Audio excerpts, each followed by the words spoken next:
From WSYR TV Syracuse, now News Channel 9, Weekend at 11. Shot during a robbery at his liquor store last week. We'll update you on the condition of CBA baseball coach Tom Dotterer. Plus, a Syracuse man stabs his sons and hits his wife with a hammer. Tonight, we've got new information on the case. But first, a storm team alert. Snow and ice are headed our way and could make the drive to work a slow one tomorrow.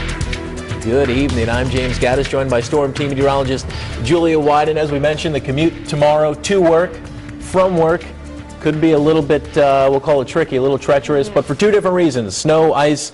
When are we getting each? All right, well, we're going to start off. We'll have more updates in a few minutes, James. All right, thank you, Julia. New information tonight out of Syracuse as we're learning more about the man accused of stabbing his sons and hitting his wife with a hammer today.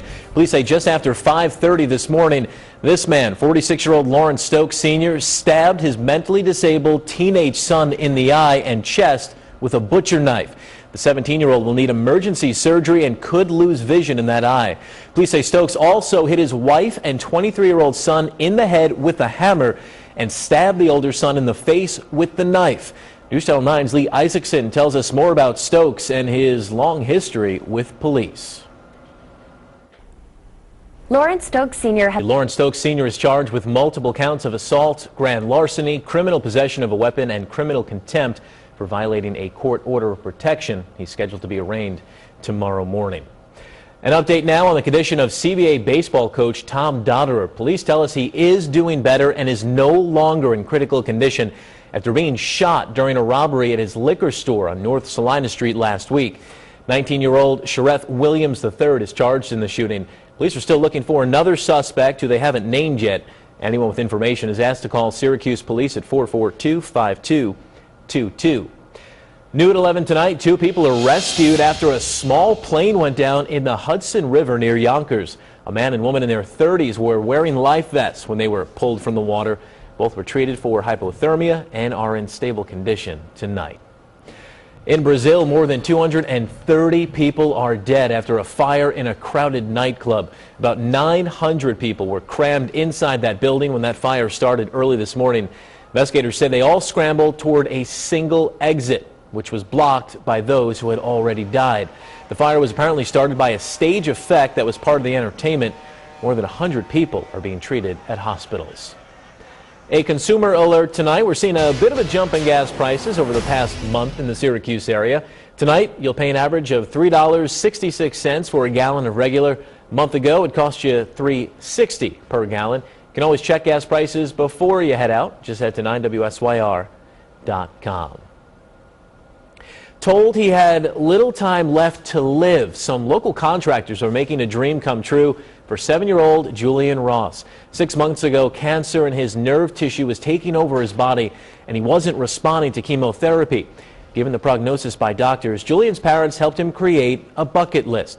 His biggest dream, a 2-story house with extra bedrooms so his big brother could move back home. Last year, Julian's teenage brother moved in with his grandparents to give his younger brothers their own room in the family's single-story house in Hannibal. Local contractors have been volunteering their time and working on the house since. Today, the roof was put on that extension. The way we see it, Julian's only 7 years old, and he's just been dealt a really difficult hand, and we're trying to make all his dreams come true. Julian is now in remission. To learn more about Julian or to donate, visit 9WSYR.com. In Oneida County, CXS conducted some safety checks tonight after a car hit an Amtrak passenger train in the town of Verona. Luckily, no one was hurt. It happened just before 3:15 this afternoon on Blackman's Corners Road. The Sheriff's Office says the driver did not stop for the train and hit the second engine. The driver, 182 passengers on board, and 4 Amtrak employees on that train were not injured. That accident is still under investigation. Anyone with information is asked to call 765-2765. Well, it's going to cost you an extra penny the next time you mail a letter. Starting today, the price of postage increases by 1 cent. First-class stamps will now cost you 46 cents, while postcard prices go up to 33 cents. Sending mail out of the country will require even more change. International mailing will cost you $1.10. The hike in postage prices comes as the U.S. Postal Service continues to struggle financially.